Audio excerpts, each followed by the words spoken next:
फणीश्वर नाथ रेणु की कहानी पंचलैट भारतीय ग्रामीण समाज की सादगी, संघर्ष और परस्पर संबंधों को उजागर करती है।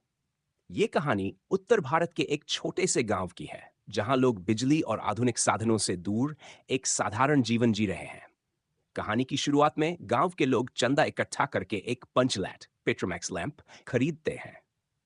पंचलैट उनके लिए गर्व और प्रतिष्ठा का प्रतीक बन जाता है, क्योंकि अब गांव में विशेष अवसरों पर उजाला किया जा सकेगा। लेकिन समस्या यह है कि किसी को भी पंचलैट जलाना नहीं आता, जिससे गांव वालों में चिंता फैल जाती है।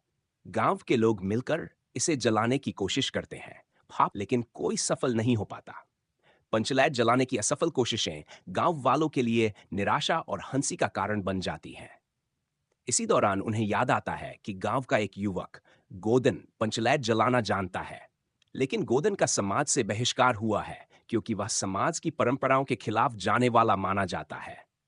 गोदन मुनरी नाम की लड़की से प्रेम करता है, जो गांव की एक खूबसूरत और चुलबुली युवती है।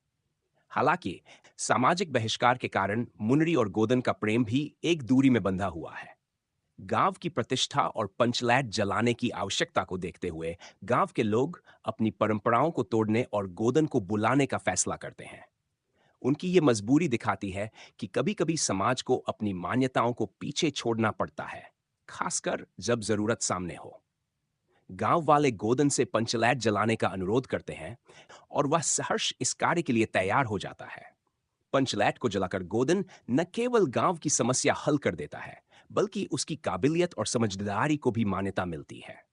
इस घटना के बाद गांव वाले गोदन का बहिष्कार समाप्त कर देते हैं और उसे पुनः समाज में स्वीकार कर लेते हैं। कहानी के अंत में गोदन और मुनरी के बीच का प्रेम भी एक नई राह पर चल पड़ता है, जहां अब उनके रिश्ते में कोई सामाजिक बाधा नहीं होती। है कि समाज में कभी-कभी रूढ़ियों को तोड़ना आवश्यक हो जाता है, ताकि वास्तविकता का सामना किया जा सके। रेणु ने इस कहानी में ग्रामीण जीवन की खुशियां, दुख और हास्य का बहुत सुंदर चित्रण किया है।